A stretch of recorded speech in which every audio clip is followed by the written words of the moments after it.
Hi, everyone. Thank you so much for that introduction. Very excited to be here with these two esteemed women to talk about how to build a sustainable brand. My name is Joanna Havlin, and I am the buyer development lead at Scope 3. Scope 3 is a company whose mission is to decarbonize media and advertising. We work with brands, agencies, publishers, ad tech partners to help them measure and reduce carbon emissions in digital. And in finding some of the inefficiencies and ways to cut out some of the waste, it's also helping improve performance overall while reducing carbon emissions. I am excited to be here on this panel, and I will let them do an introduction, but we have Angela Clark, who is the head of digital at Patagonia, and Karuna Rawal, Chief Revenue Officer and Marketing Officer at Nature's Fynd. Hi. Hi, everybody. Like you said, I'm VP of Digital of Patagonia, and Patagonia, if you don't know, is a mission-based apparel brand rooted in activism and outdoor adventures. Hello. I know you've heard of Patagonia, but you haven't heard of Nature's Fynd is my guess, but maybe a few. We are a brand new brand. We are an alternate protein brand that is actually commercializing a new-to-the-world protein. It's a fungi protein that was discovered in Yellowstone National Park. And I'm the Chief Revenue and Chief Marketing Officer. The company is a few years old, just coming off of Expo, where we introduced our products to many retailers for the first time. But we're in Whole Foods nationally and hoping to grow from there. Great, and I think we might have a video from Nature's Fynd. It all started in a volcano. Millions of years ago, actually, when a remarkable little microbe was born. And while it lived there undiscovered, the world's population kept growing and growing, as did our impact on the planet. Until suddenly, feeding everyone wasn't guaranteed.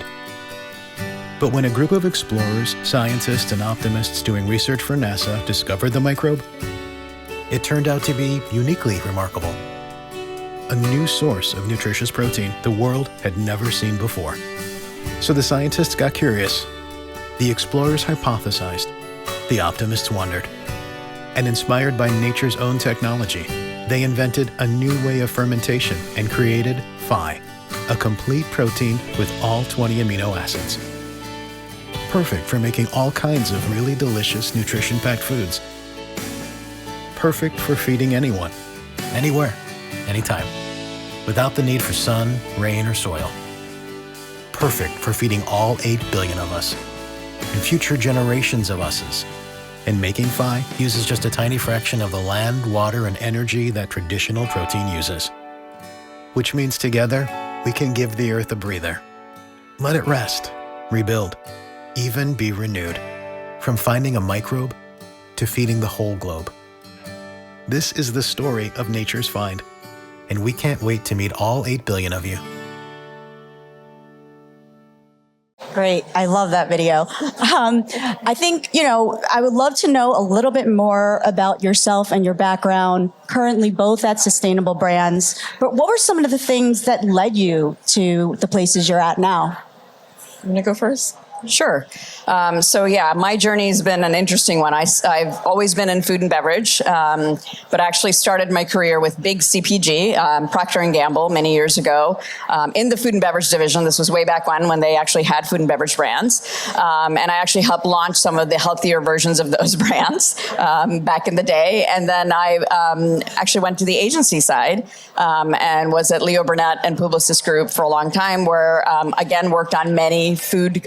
Leo has a lot of food clients, so helped work on, again, bringing more health and wellness, opportunities forward for those companies. Also did a lot of innovation work, helping small brands actually figure out how to launch, and not just using advertising, but really thinking about the holistic business. And I also got the chance to work on, a number of brands that were really trying to make an impact on the world. So the more I did that, the more I realized I really wanted to try something different. And so when this opportunity came to help a company that I had not heard of, and the company didn't have a name at the point where I joined. They just had a technology, and to be able to take it from that to actually build a brand and tell the story has been kind of the mission I've been on for the last 5 years. And we are now in market, in retail, and continuing to build the brand. So that's a little bit about me. And so I've been at Patagonia 3 years, and my journey started in merchandising. And so, I worked for brands like Spiegel Catalog, Pottery Barn, Levi Strauss, and in a lot of those catalog days before there was digital, you spend a lot of time thinking about packaging. And even when I got to someone like Pottery Barn, there was times where I was really thinking as a buyer, am I making something that's just going to end up in a landfill, 2-3 years from now? And that's well before fast fashion was a thing. And so I think for me, Patagonia was kind of an evolution of a lot of things I was really passionate about. One, I've always loved telling stories through video and through imagery. And that goes back to my catalog days as a merchant. And I loved kind of getting direct feedback and data. Before we called it data analytics, that was what you said. You mailed the catalogs, how many people responded to which pictures, and that informed what you did next. But then from a sustainability standpoint, there was just that part of me that always kind of wondered, what kind of impact am I doing in my, $18 billion rug business or whatever business that I was running at the time. And so Patagonia was kind of like a connection of all of those. And I'm a big outdoor enthusiast. I'm outside as much as possible. And I love various sports, not some of the extreme sports like climbing and surfing that some people do, but I'm, hiking, mountain biking and all of that. So when they reached out to me for this job, it just seemed like a perfect culmination of everything that I've been doing for the past 35 years of my career. Yeah. Great. And just bridging the passion, the purpose, the impact, I think is huge, and it bleeds through in a lot of the work that both your companies are doing. And so with the recent changes, maybe some external factors that's going on these days, what would you say have been some of the challenges, and where do you see some opportunities?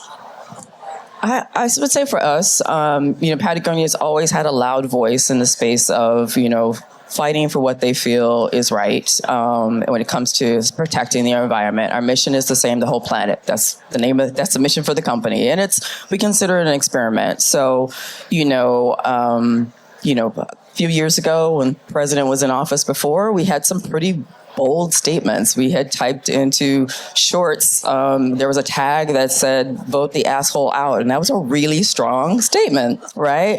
But the climate's changed. And as we kind of started, we always have campaigns during election season, always. And we don't tell people who to vote for. We just say, outside of that one time, but we just say, get out and vote. Like, we just want to help people to get out and do what they feel is right. And so we had a lot of conversations this time about the climate is different. And we didn't feel like we could be that loud and that assertive in our message because we could potentially put a store staff at risk. Like, that's a reality of today that we didn't have 10 years ago. But that doesn't stifle us from still saying and standing up for what we believe in. And so, in recent changes now, we've always fought for public lands. We've always fought for those spaces, wild spaces, and connected with indigenous communities to do that. So that's where we're really leaning in. We just launched an organic, campaign last week about, fighting our public lands, and it's already picking up steam, and that's where we get a lot of earned media for us. But it's really about just doing the right thing, and so kind of having that action just inspires and invigorates the whole company. Yeah, it's a very different environment than when we started, for sure. But our core mission is still to nourish people and nurture the planet, and it's kind of a hard mission to argue with, right? We're trying to make food that people is better for them and better for the planet. So I think similar to Angela, our core mission doesn't change. I think it's a matter of just thinking about like what's happening in the environment and how do we adjust to that. So in our case, like when I first joined, plant-based was kind of all the rage, right? Everybody was talking about plant-based, and it was also an environment where there was a lot of money in terms of raising for money for a startup, and so there was a lot of excitement behind that. Now we've sort of seen that shift, pretty drastically the other direction. And it was interesting because we had a big debate right up front on should we just tag on to plant-based and ride that wave, and that was one of the more controversial decisions I made back then to say no. We want to kind of create our own category and stand for what we are. And obviously we're very tied to, the environment. We're tied to Yellowstone National Park. So we do a lot of work with the park. And all those things remain true. And I think for me, as we're trying to figure out how to navigate this space, the demographic trends we're seeing are not changing. Like consumers want, healthier products. They want better, products that are better for the environment. And especially younger consumers, we think are going to continue to carry this banner forward. So we have to kind of stay true to what our mission is. Obviously, like Angela, there are times when we're going to be less loud. But, we're kind of born in Yellowstone. So we have to, I think it would be inauthentic for us to do anything but, really pay homage to that history and legacy. And then we also have a connection to NASA. So we are kind of this brand, I always like to talk about it as we were when I first joined, the idea that kind of came into my brain in terms of storytelling is it's a little bit like Toy Story. It's Buzz and Woody coming together. So it's literally, we're in Montana, our origins are in Montana, but we're doing all this work with NASA to figure out how to grow food in space because astronauts are going to need that when they go on, long space travel. So it's an interesting time, but we're trying to figure out how to navigate. Great. It's great to hear a lot of the, ambitious goals, the way both your companies have evolved and pivoted just based on what your consumers are saying, the overall climate. And was just curious on, how your brand stay true to those values, because it sounds like a lot of it is staying true to what you're doing. What is the core? Maybe plussing up some different messaging at different points. How do you do that and then balance your profit with purpose as a business? Well, luckily for me, the founders wrote a book. so that book is our North Star always. It hasn't changed. Yvonne Chouinard wrote a book many years ago called Let My People Go Surfing. And it really is, every employee reads it. They get a copy of it. We all read it when we started the company. As I was interviewing, and it really is at the heart of our DNA. And it really comes down to our people. They live and breathe it. Our offices, our corporate offices are right in the original place where Yvonne was, making his pylons for climbing. So it's so innate in what we do. And I just came back from our global, sales meeting, and the connection points that people talk about of like community and activism. And we spent more time talking about that than we did the actual product. But we know that the product is a catalyst for us, right? To be able to do the change for good that we want to do. So it comes back to two things: making the best product we can possibly make. And so that it lasts forever and for generations, hopefully. You can trade it in, we'll take it back, we'll repair it, we'll keep that product in play. And then from the profits that we make, we want to put that into action. So I think, especially in these times, we were just talking earlier about like, it can get really disheartening, if there's someone has been impacted by losing their job or whatever it might be, or your national park, you're something like, I don't know if I can go there. But taking action has always been a cure for that sort of dismay. And so that's literally lives in a heartbeat of the brand. So I think it's really encouraging. I really feel fortunate right now to be at that company for that reason. Yeah, it's interesting because for me, this was the first time in my long career that I actually had the chance to build a brand from nothing. Literally, when I got hired, it was a blank sheet of paper. And the first thing we did, because this was the wish I had with every brand I'd ever worked on, is that I wish that the company values and the brand value, like you want that connection. So we literally started out by just really, laying out what does this company stand for? What are our values? And those were the values that were actually used to build the brand. And then as we, talk to our consumers, we really see those values reflected back. So again, looking at brands like Patagonia and how did they're actually creating something much bigger than the products. And in a similar way, we can, as you probably saw in the video, we can make a lot of products, and we have many in our pipeline. But the idea is really we're building Nature's Fynd to be something that stands for something bigger. And then it almost doesn't matter what product we make because they all stand for the same thing. They all follow the same values and reflect our people's culture and our company's ethos. So that's what we kind of come back to, similarly, is really going back to our roots and remembering why we're doing what we're doing and continuing to tell that story. And again, we are brand new and we're just starting that journey, but we're finding others who can also help us tell that story. So the first retailer we went to was Whole Foods, and they were very excited about what we're doing. And in fact, we thought we'd start kind of, in one region and kind of grow from there. And they took took us national right away. So we've got, we're finding the right people to partner with, similarly the brands that we partner with, because we need to kind of all be part of the same system. And in our case, we're not trying to tell people, what you should and shouldn't do. We're just offering another option that allows you to eat more healthfully and more sustainably. And, what I've just heard both of you talk about was a lot about the product as the vessel for the message and being able to take action on that. And so, I think for other brands that may be afraid to talk about their story, maybe their positioning, maybe how they can lead with sustainability, do you have any advice to help them, guide them to use sustainability as a business growth driver and how to take that first step or take action in it? I think it's, especially if it's not something that your company's already known for and you have a desire to have the company shift, I think you have to tread lightly because there is definitely a lot of greenwashing out there. So you don't want to make a claim that, someone can kind of debunk, just like we heard on the stage before, Poppy. But even for us, you'll never hear us call ourselves a sustainable brand. We just say we're here to fight climate change. And so we try to talk about what we already did instead of what we're going to do. And then we also are really transparent about what we haven't been able to accomplish yet. And so I think, that human to human connection, which the previous person on stage was talking about, we all know that we have a desire to do better. And so I think as an organization, if you're transparent about that, people really connect with that as well. And they see the value in that as much as what you actually did accomplish. And so I think that's always a fine art for us because we don't want to be braggadocious about what we've accomplished, but we do want to get credit for those things. But at the same time, we are very transparent that, we still have plants that are burning coal and we need to change those into, green energy. And we're actually paying to help those factories change over, even though we don't own the factories. So there's a lot of work there. So I think if you're doing the work, then once you get to a point, you can start to talk about it in an authentic way. Yeah, it's interesting in food, sustainability is, I've been in food a long time.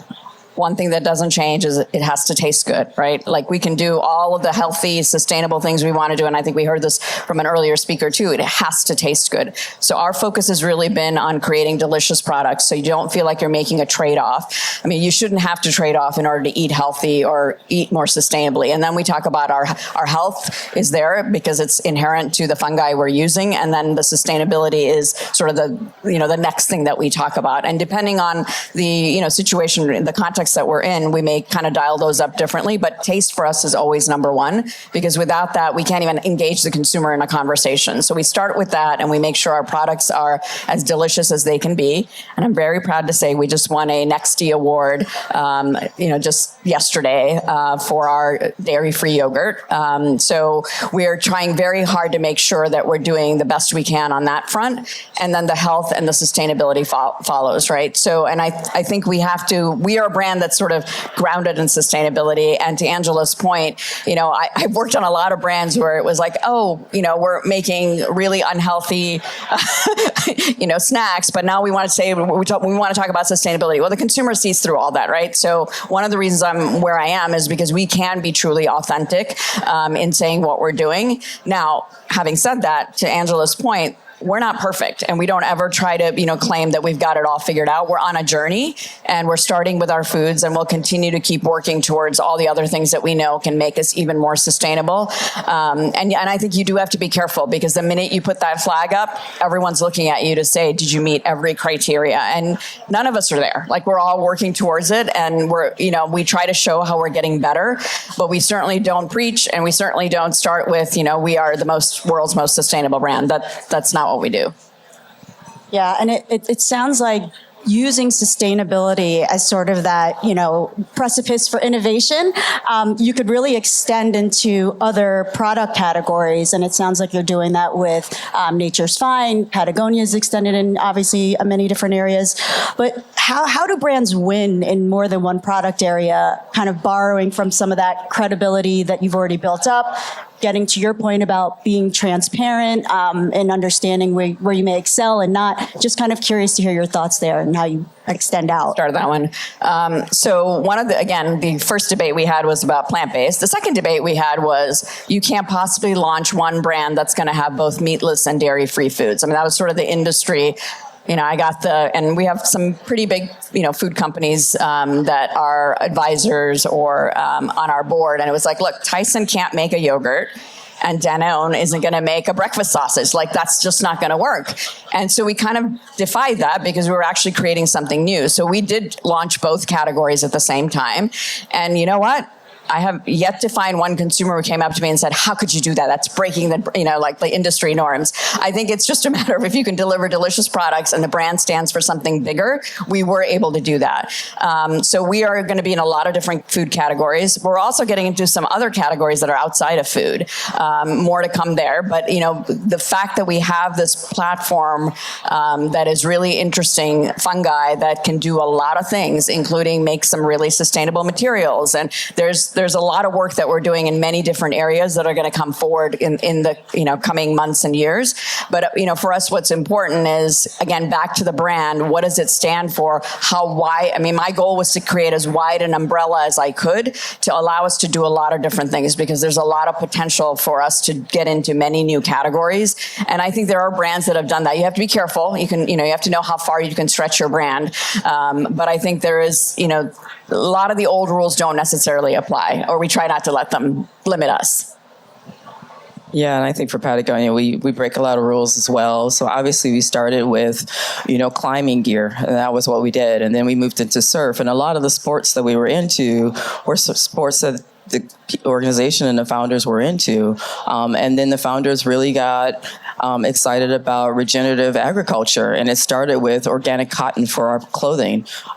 We are the biggest manufacturers. We started that movement. Nobody was making clothes from organic cotton. And then we realized that regenerative agriculture goes beyond what you wear. It actually goes back to food, right? And so now we have Provisions, which is a food brand that is on that same mission. So I think, as you kind of go into new categories, you're looking for signals, you're looking for where, lifestyles overlap. And to your point, I'm just thinking how I shop in a grocery store. Actually, when I was interviewing for the job, I didn't realize I was buying Provisions food at my co-op because I never connected it with the apparel brand. And so it wasn't until I started interviewing, I was like, oh, okay, this is happening. So, I think it's, as long as there's a through line and you kind of seeing those connections, you're willing to take that risk and say, we're going to try something new. That food brand has kind of gone up and down. We're doing organic wine, organic, spirits, and now obviously those categories work well. And then some other categories not so much, and they're reinventing themselves as we speak. But there's always where can we make the biggest impact, and what kind of fits with our mission. So I think if you have a really clear mission, then it's really easy to say, this makes sense, this doesn't. Right. Thank you. I think I have time for one last question for you both, and then we can close out with a little fun lightning round. How has sustainability thought of when it comes to your media, advertising, and marketing? Traditionally, it's really kind of focused in on some of the more traditional supply chains, manufacturing. Does that affect the way you might market to your customers? Any creative formats? Does sustainability bleed through into some of those areas in your marketing and media? I think it's an area we're starting to explore. I can't say that we've had a real thought out strategy in that regard, but I know, I'm continuing to hear about green marketing and how that can impact. And I think as we look about how to make our brand as green as possible across every dynamic, it is something we'll definitely be exploring. You just have a luxury of a lot of earned media. And so as a marketer, that's the greatest gift you can have. So it is something I think we're still kind of trying to figure out. I don't think we have it fully mastered yet. Yeah. Yeah, I would say something very similar. I mean, we also, because of the nature of our story, we benefit a lot from earned media. We're not spending a ton of money right now on paid, but obviously an area that we need to continue to look at. We do a lot of in-person events. We do a lot of, sampling and things like that. And obviously we're constantly looking at how do we make those more environmentally friendly and more sustainable. So those are all efforts that our team is constantly looking at. Great. And then the last couple questions, you can respond with one word, a couple of words. But name one advertising do that people can do today. What would you do? Be loud. Sorry. Be loud. Be proud. I like that. Be loud and be proud. I love that. Outside of your brands, what is your favorite sustainable brand? That one's easy. I literally read the book. So Patagonia for sure, but there's many other brands as well that are doing, I think to me, brands that are willing to take the risk. You said one word, sorry. They're willing to take risk. Okay, I'll stop. I really admire Reformation just because I think it's like everything else. Like they make amazing, beautiful product, and it just happens to be sustainable. So I think that's kind of wins people over. Yeah. Right. And then last one, what are you most hopeful for this year? I'm hoping our national parks stay intact and all the rangers get their jobs back. Yeah, I'm hoping the craziness ends soon and we go back to sort of centering ourselves on what really matters. Great. Thank you so much. I appreciate this time together.